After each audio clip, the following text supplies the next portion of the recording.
So what we're making right here is this little airplane. It's called the Nakamura Lock. It's a very close relative to John Collins' Distance winner, but it's made by somebody else. So what I've done is I've taken a master, which I worked out some lines on, and then I just photocopied it.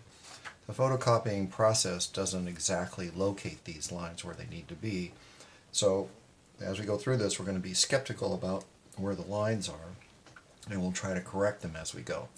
So the very first thing to do with this, and you don't need the lines drawn on here, you could do all these steps without with just a plain piece of paper.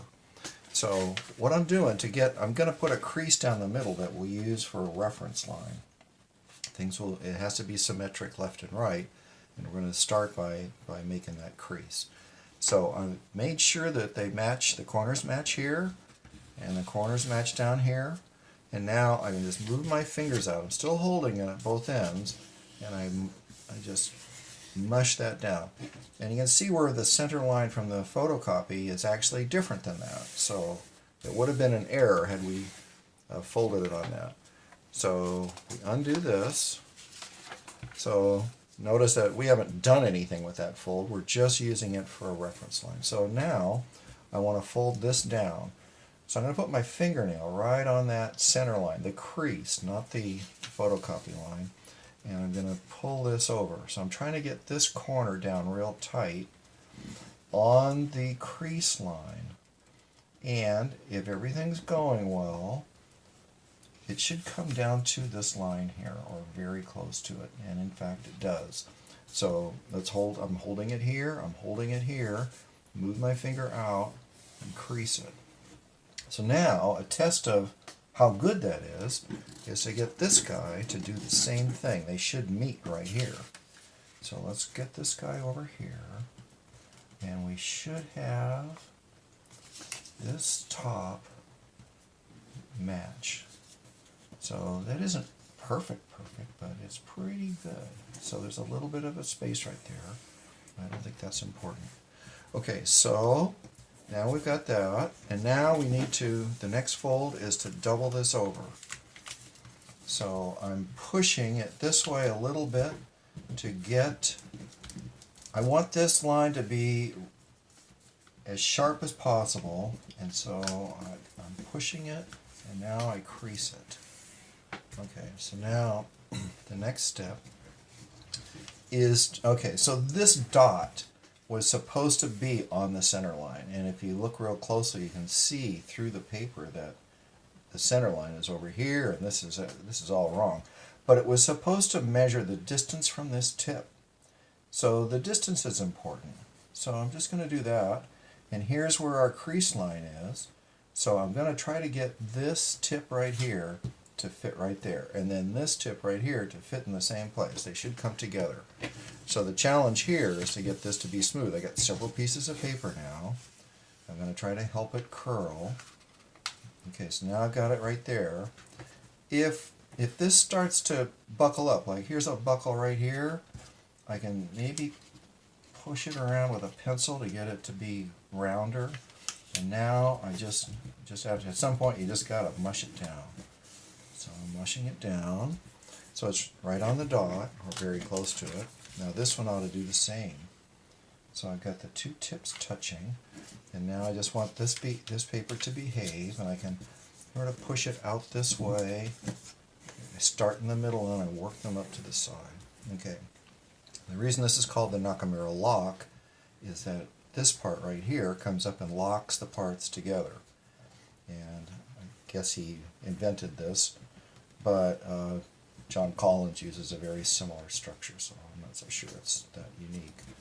So I've now folded it over. What's important here is not to tear the paper. Don't push this thing up so far that it makes this paper tear or bulge out. This is going to be in the wind, it turns out.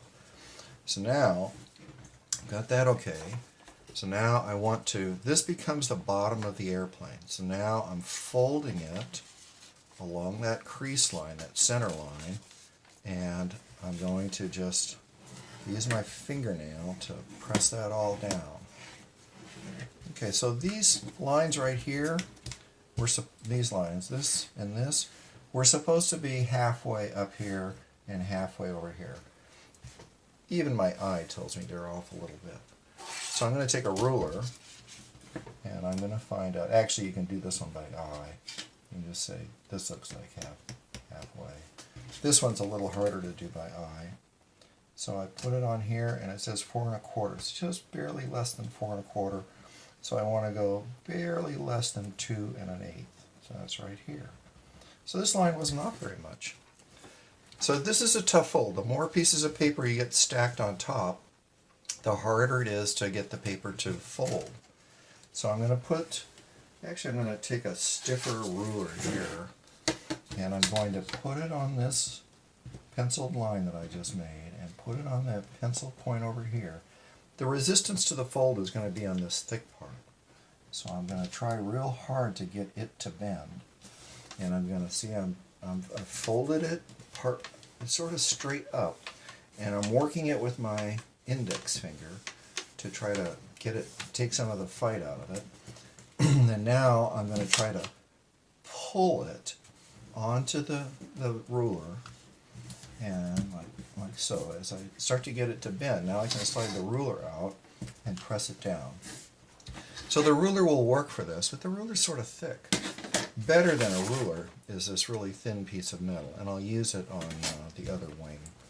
Show you how that goes. It's just like a ruler. It just doesn't have that same girth to it. So now this last wing, if the first wing is in error somewhat, doesn't matter. We want the second wing to look to be the same size and everything as the first wing. So we want to pull this out and lay it on the first wing.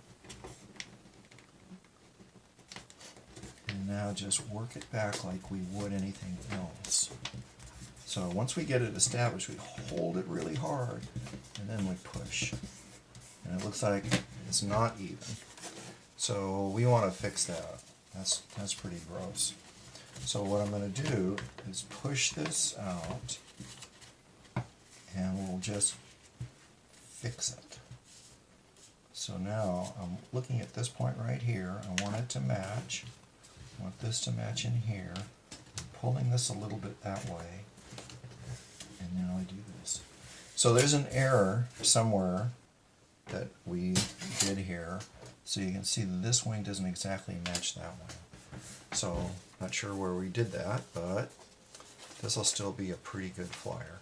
Now one of the things I've discovered in flying these things is they tend to be a little bit nose heavy.